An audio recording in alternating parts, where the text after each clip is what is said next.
Fala pessoal, tudo bem? Aqui é o Bruno, eu estou um tempo sumido, graças a Deus estudando muito e trabalhando muito.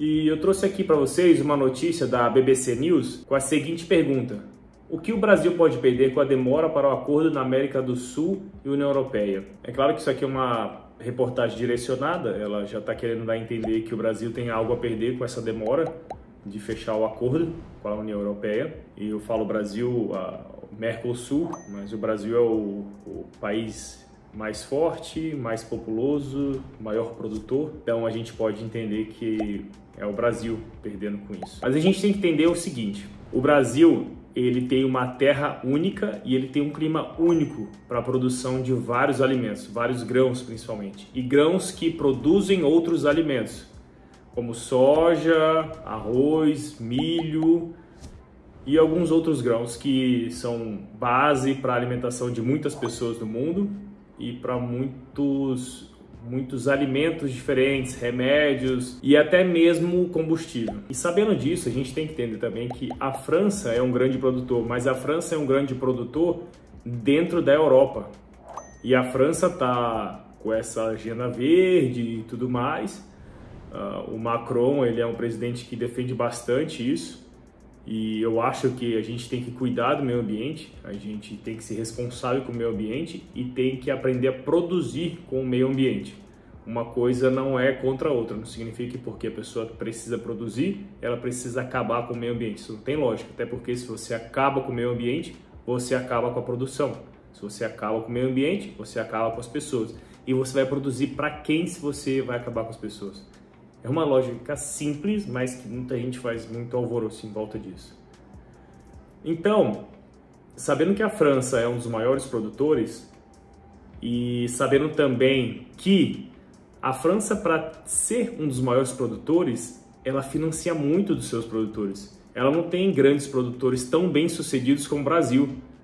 E eu não digo que isso é incapacidade deles.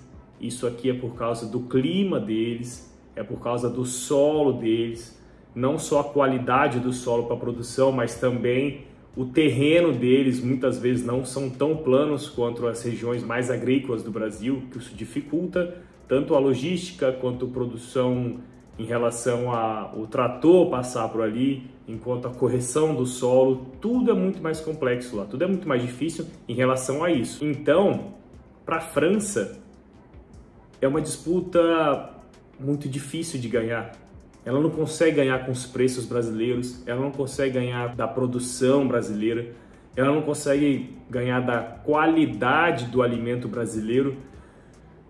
Então faz muito tempo, desde 99 que está essa conversa, esse acordo, e eles vão enrolar o máximo que puder. Eles estão falando que vão esperar o Milei para poder fechar isso. Quando chegar o Milei, eles vão falar que vai esperar alguma coisa. Mas porque para a França, isso não é interessante. Eu não digo para a União Europeia, eu digo para a França. Porque imagina como que ficariam os produtores franceses. Eles iam quebrar, eles não iam conseguir brigar com os preços brasileiros. Ou os preços iam cair, o alimento na Europa ia ficar ainda mais barato, o Brasil ia produzir ainda mais, ia ganhar mais dinheiro, ficar mais rico.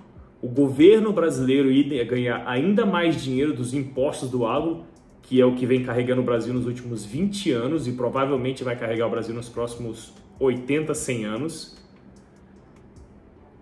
E é uma coisa fácil da gente entender o porquê que a Europa tem tanta vontade, tanto trabalho contra o agro brasileiro, contra o Brasil. Porque para eles é muito difícil brigar com o agro brasileiro, por eles são muito dependentes. Obviamente que ninguém vive sem alimento, isso é uma coisa básica. E agora, o que o Macron ia fazer com os produtores da França? O que ele iria fazer com os produtores que não conseguem brigar com os preços de alimentos que estão sendo exportados? Caso o Brasil feche essa parceria, caso o Mercosul feche, essa parcela da população ia quebrar. Ele ia ter mais gente para financiar ainda mais, ele ia ter mais desemprego, ele ia ter mais terras paradas. Então, para ele, isso é muito ruim. Para a Europa como um total, isso é muito interessante, isso é muito bom, isso é importante. Eu digo não só para a Europa, eu digo para o mundo. Se fechassem um acordo justo para livre comércio sem imposto sobre isso, ia ser ótimo. O Brasil ia conseguir comprar, por exemplo, vinhos que são muito bons, bebidas, produtos em geral que eles fabricam bem, e eles iam conseguir comprar do Brasil coisas que eles não têm o know-how de produção, como alimento. E eu parece, poxa, você está falando de eles podem vender para o Brasil vários itens diferentes e o Brasil pode vender para ele somente um. Cara, alimento. É o agro, isso carrega o Brasil. Imagina o salto que o Brasil pode dar se ele abrir essa barreira, se ele começar a vender fortemente para a Europa, assim como ele vende para a China, que foi um dos pontos que fez o Brasil ganhar muito dinheiro nas últimas décadas. Imagina quão bom seria para o Brasil isso. Mas, por enquanto, do jeito que a coisa está andando, eu não acredito que isso vai acontecer. Não acredito que isso vai acontecer de forma boa para o Brasil. O que eu acho que, se nada mudar e realmente eles fecharem esse acordo, que na verdade já foi fechado em 2019, mas fechado mais ou menos, foi negociado, as duas casas, né, dos dois países vão ter que aprovar e provavelmente não vão aprovar.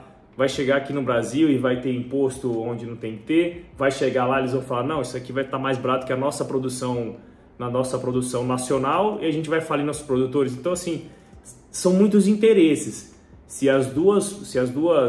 os dois lados estivessem realmente interessados e realmente preocupados com o futuro, eles realmente fechariam. Mas eu não acredito nisso. São muitos interesses. Tem bilhões de imposto negociados aí. Será que ele abrir mão da produção dele e ficar dependente do Brasil? Porque uma guerra, uma negociação ruim, algum tipo de ameaça que o Macron sempre faz para o Brasil, será que se fosse um presidente pulso firme, não frouxo, esse presidente do Brasil não ia negociar batendo mais no peito com o Macron quando ele falasse sobre internacionalizar a Amazônia, já que ele ia ser dependente alimentar do Brasil? Você entende tanto de poder que isso podia trazer para a mão do Brasil? Ao passo que o Brasil ia estar comprando coisas... Eu vou exemplificar, eu vou falar coisas, entre aspas, fúteis. Uma pessoa consegue viver sem vinho, ela consegue viver sem roupas, ela consegue viver sem algumas coisas que a França e alguns países da Europa produzem. Mas a França não consegue viver sem o alimento do Brasil. Hoje em dia ela não tem o alimento do Brasil, ela tem o alimento deles que eles produzem, mas muito mais caros. Mas eles querem vender os produtos deles aqui dentro do Brasil, mas não querem abrir a barreira para a gente vender o alimento do Brasil, que é de ótima, excelente qualidade, lá dentro, porque ia ficar inviável para eles. De tão alto que é a qualidade brasileira, de tão baixo que é o custo brasileiro em relação a eles. Então, basicamente, isso é porque que não vai ser fechado do jeito que está. Não vai. E provavelmente não com os presidentes que a gente tem hoje. Não, não vai. O Macron, se ele quisesse ter fechado isso, que seria bom para os países dele, o Macron provavelmente já teria fechado isso se ele quisesse fechar, se ele fosse intelectualmente justo, ele teria reorganizado as suas indústrias para conseguir fazer isso. Então essa é uma barreira um pouco complexa, que é a ligação do Mercosul com a União Europeia. E claro, estou falando principalmente da França e do Brasil, porque são os países mais fortes nessa negociação, que mais se batem em alguns governos, que mais se aproximam em outros. Mas isso é uma negociação Mercosul e União Europeia. E isso iria trazer uma outra qualidade de vida, tanto para os moradores da América do Sul, tanto quanto para os moradores da Europa. Por preços, por inflação mais baixa, por facilidade no comércio, mas ele tem que abrir mão de algumas coisas para conseguir ganhar outras. E eu não sei se ele está disposto a isso, e também não sei se um próximo presidente está disposto a isso, porque esse tipo de negociação justa é um tipo de negociação que você vai ver o benefício a longo prazo, 10, 20, 30 anos. Então, o presidente de qualquer um desses países que for fazer uma negociação desse tipo, ele tem que estar totalmente alinhado com o futuro do país dele e não só com os próximos 4 anos ou a próxima campanha. E isso é muito difícil de acontecer. Achar um presidente no seu país que seja alinhado com o futuro do seu país e o futuro da população. É muito difícil. E eu peço para vocês curtam esse vídeo, encaminhem para as pessoas que você acha que pode se interessar por esse assunto e comenta aqui embaixo se você acha que nos próximos meses, anos, essa negociação vai sair e o Brasil vai conseguir começar a vender em grande quantidade para a União Europeia. Obrigado por hoje.